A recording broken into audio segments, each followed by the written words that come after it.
Lord, I gotta be strong. I have done so much wrong. When I think that I got it, I learn I got more to learn. Know this journey not easy, and yes, it must be alone. When I give it my everything, everything I will earn. Lately, I've been so lazy, thinking no effort will pay me. Well, listen, everybody, my name is Joshua Burney, aka Joshua B, the public speaking rapper with an English degree. And I'm very, very excited to be here today, here for another episode of the Joshua Burney Show, because we believe we were given an opportunity to give it. And so we're here with one of I consider her a friend. It's an honor for our relationship to have grown over the years and the continuous support that I gained from her. And so we are here with the Vice-Chancellor of Student Affairs of East Carolina University, my alma mater, yes, Mrs. Dr. Virginia Hardy. Yes, well, it is a pleasure and a privilege to be here with you. It's Joshua B. Yes, ma'am. Yes, ma'am. Yes, ma'am. Yes, ma'am. Well, listen, we are very excited to be able to be here and to grab your time because I understand you're a very active lady. You're a very active lady. There's a lot of fun stuff going on. It is. So listen, we're going to get things kicked off. I want to know, who is Dr. Virginia Hardy? How have you gotten to this point? Where you're from, and just what you're comfortable in sharing? Oh, wow. So that's a lot, you know. I've been around for a little while. Greenville is home. People are quite surprised to hear that I was born and bred right here in Greenville. I actually did not know that. Yes. Yeah. I'm the youngest of 8 kids. My parents were farmers and sent all 8 of their kids to college one way or another. And it's a beautiful family. My parents are deceased, but the 8 of us are still around. Pretty much still very close in the sense of proximity. We only went as far as Raleigh, and we love each other and get together quite a bit. And when the Hardy clan gets together, it's a wild and crazy bunch. I can believe yes. that. I can believe that. But I did all my education here in Pitt County and then went off to Carolina, UNC Chapel Hill for my undergrad. Got a degree in education. My 8th grade English teacher, Gladys Sanders, was my inspiration for teaching. And so I went back and taught English and history at Welcome Middle School, where I had been as a student. So that was interesting and fun to be there with some of my old teachers. And I taught school for a little bit, and then I went back and got my master's degree at East Carolina in counseling. And I did it in counseling because I was doing a lot of counseling of my students, of my middle school students, and I wanted to make sure I was doing it correctly. And then I became an assistant principal for a year and then left for a little while. And my father got sick with throat cancer, and at that time I was the single one of the 8 kids, and I wanted to come back home and take care of my parents after he was diagnosed. And so I got a job back at the School of Medicine. Okay. And I came back as the counselor for ECU School of Medicine, and loved it. Loved medical education. I spent 16 years at the School of Medicine. And by the time I left there, I was the academic dean. I was the senior associate dean for academic affairs. You are the epitome of progression. I swear. Okay, well, go ahead. It was a lot of fun, actually. And somewhere in there, I also went back and got my PhD from NC State. Okay. And so, and then for the last 7 years, I've been here as the Vice Chancellor for Student Affairs. Really? It's only been that long? It's only been 7 years. So a lot has happened in those 7 years, man. Really? That was, because I came in 2008. Uh-huh. So I started January of 2010. Wow, I did not know that. See, your level of professionalism and friendliness and down-to-earthness would make you... I didn't know that. I assumed you had always been in that position from the moment that I met you. I never knew that. Yeah. See, and that's what I love. I get to learn new things about people. Seriously, I really did not know that. And again, that's just a testament to your level of work and consistency and progression that you've put forth. So I want to ask you though, what has actually driven you to that point to keep progressing at the level you do? Wow. So a couple of things. One, my parents. So having been reared on a farm tells you a lot of things, right? One is it's hard work. There's a true dedication. My father and my mother were adamant that we would all get an education, right? And that we would have the opportunities they didn't have. Neither one were able to finish middle school. I think it was 6th and 8th grade for each of them. And so they were very much committed to us. My father would always say things to the, things we all know, let your work speak for itself, right? Have a sense of humility. And so I think those things stuck with me, of hard work, don't be afraid of it, and that whatever it is that's happening, that's related, that I'm doing, says a lot about who I am. And so I want to always put my best foot forward in anything that I'm going to commit to. But also being humble is a trademark, almost to a detriment at times. But that it's not about me, it's about the work. And because I'm an educator at heart, everything I've always done has been working with students. And so for me, it's all about the students. This job is about the students. And if we keep the students at the forefront of everything we do, the rest of it will take care of itself, right? I don't worry about getting recognition, getting any accolades or anything of that nature. If I take care of my babies, the rest will happen. Ah, that's so true. And matter of fact, as you was talking, and you were talking about the humility, and I remember you told this story, and you were talking about actually while you were at on the medicine side, you were in a boardroom and you was trying to give your idea, or you wanted to give your idea, and you were the only black female at the moment of time, and then you felt no one would accept your ideas, and then one day a white gentleman there came up to you and said, you need to speak up. I am just amazed that you remember that, Josh. That's beautiful. I love it. Great. Yeah, that you've said it beautifully. Actually, this gentleman came to me and said, why do you keep letting us do this to you? Right? And so he and I devised a plan that at the next meeting, I would do the same thing. I would present my stuff, my idea, my opinion. And if they continue to knock me down, that he would call them on it. And he confronted his colleagues about what they were doing. And what that did for me, because I think I was just in this sense of denial, but it was a pivotal moment for me because it gave me my voice. That moment truly gave me my voice, and I learned a lot about myself, but also about people in general. I was young. I was, mid-20s. And so, and I've been speaking ever since. My voice, I have not silenced my voice since then. Much too much. I'm sure many people wish I would, but it gave me voice not only, and ironically, it was more from a gender perspective. It was as a woman being able to make sure that my voice was heard. And I think that's extremely important that we give opportunities for people, for everybody, to be able to have his or her voice heard. That's amazing. Yeah. Okay, so right before we go to commercial break, I want to ask then, how do you balance that humility while also having that strong voice now? Oh, that is a great question. I work on it. Okay. I do work on it. It doesn't come naturally because I'm passionate about some things. And those things I want to go full throttle on. But I also know that in order to get things accomplished, that there just has to be a lot of conversation. And there has to be some compromise in there. And so I'm willing to have the conversations. But the conversations to me don't happen before the relationships.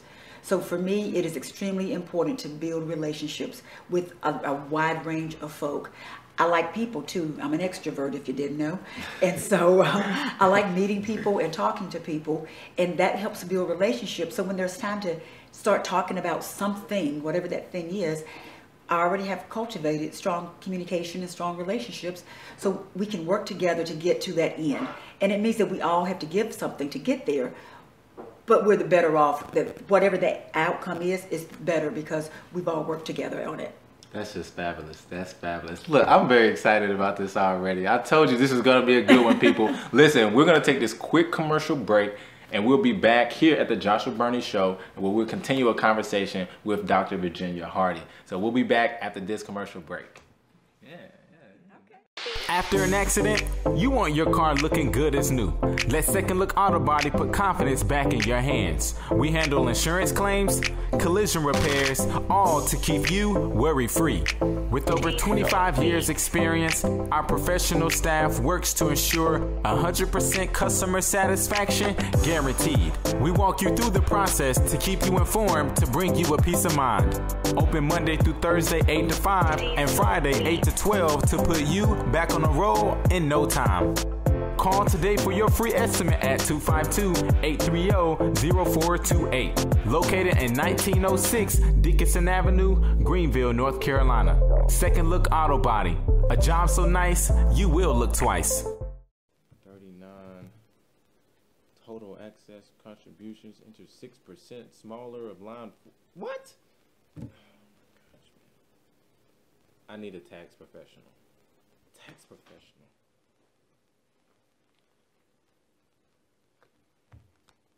Influx tax professionals. Yes, hello? I need a professional for my taxes. And you're open now? I'm on my way. Influx Tax Professionals. We offer affordable and reliable services for this tax season. We are here to help you get the best refund with no upfront fees. E-filing and direct deposit are available to help you get your return even quicker. Contact us today at 866-899-9020 or on the web at influxofwealth.com. Schedule your appointment today and receive $25 off. This is a limited time offer, so act now and save. Thank you all for tuning back in here at the Joshua Burney Show. My name is Joshua Burney, aka Joshua B, your public speaking rapper with an English degree, and we're continuing our great conversation with ECU Vice-Chancellor of Student Affairs, Dr. Virginia Hardy, one of my great friends. I call her a friend, Yes. and she's been a pleasure so far. So listen, going on to more professional, because you did touch on it in our previous section, and you said it's all about the kids. What is your advice to kids coming up now in the college arena? Take full advantage of the opportunities, right? Young people today have so much available and to them, and so much access to exposure. Do it all, right? I encourage college kids, while you're in school, go to see the speakers and see the cultural events that happen on campus, even if you disagree with the speakers, right? Because when will you have that opportunity again to hear so many different opinions for free? Right? For free. Yeah. And where you can walk to it. Just leave your resident hall or your apartment and get there. And the college years are the years to really have these strong debates, right? This is the place where things grow and they change, people grow and they change. And so you take advantage of the opportunities, because you never know where they may lead you and who you may meet, right? The networking happens in the classroom, but most of it happens outside the classroom, and not necessarily at these structured events, but some of these unstructured events. So I encourage them to do that and to try on some new things, because while you think you're going down path A, you never know where it may lead you. So try on the different experiences, talk to people and meet people who are different from you, right? Came from different areas, different races, different genders, different sexual orientation, different social economic, different religions, different political ideology. Have these conversations and agree to disagree. Because if our young people are not able to engage in civil discourse and have strong debate, then the country's at a loss. I mean, seriously speaking. Yes. And the young people are going to be the ones to show the rest of us how to do it. Yeah. And I want particularly here at East Carolina, but I want all young people to think about what leadership is, right? We're not born leaders. That is cultivated. And we all can cultivate our leadership skills. And I want my young people to do just that, because they're our leaders. And while all of them, everybody won't be the president, the vice president, the chair, the whatever, the leadership skills will be the thing that help this country be what it can be. And our young people are the ones who are going to be the role models for that, I think.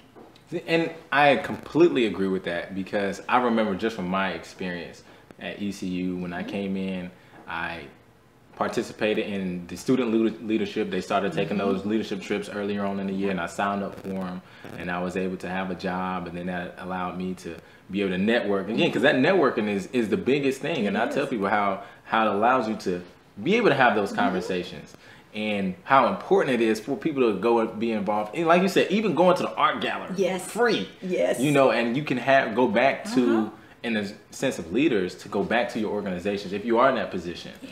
To say, hey, we have these things. I've gone to these things, and then see their influence work. Yes. And like I said, that networking and being involved on campus, it changed my life. I can honestly say it changed my life, and it allowed me to be able to know the very thing you talk about. It's the very thing I experienced from my movement in leadership. Yes. It allowed me to be able to know you, such as the Exactly. Vice-Chancellor or Dr. Turner and so many other people around East Carolina, especially East Carolina, because I love ECU. I love indeed. ECU. I'll tell you, I love ECU.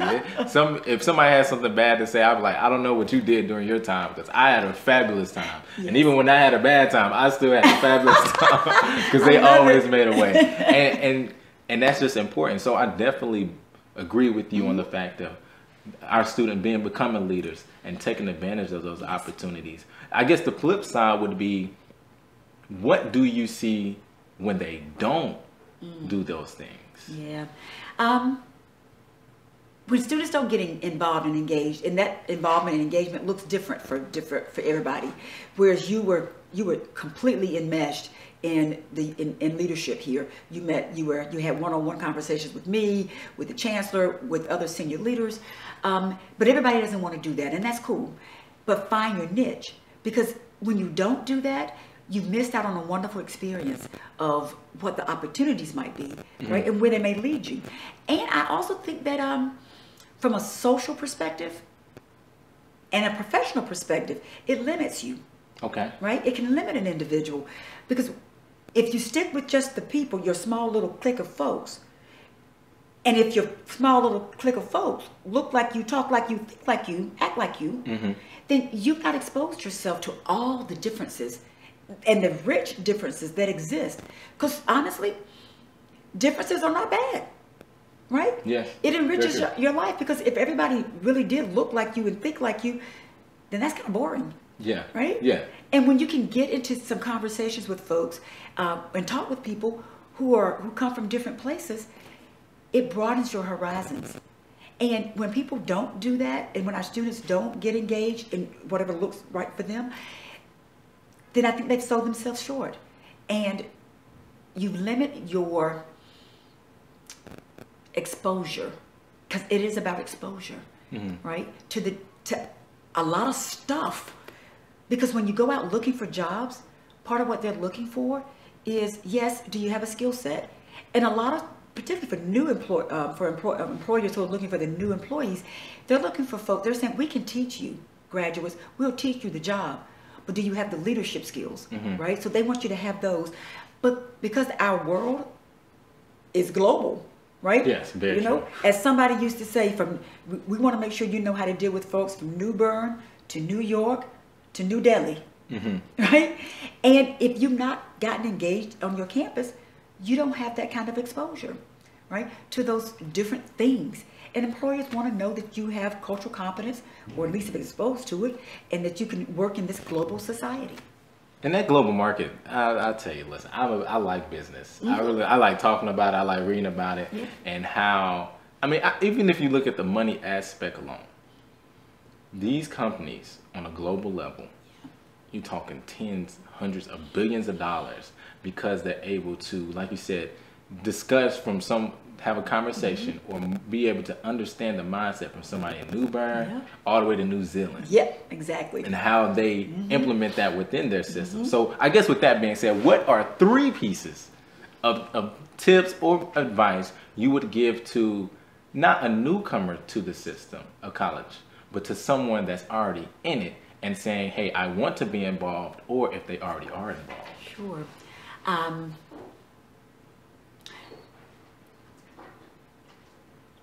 Do not, how do I say this?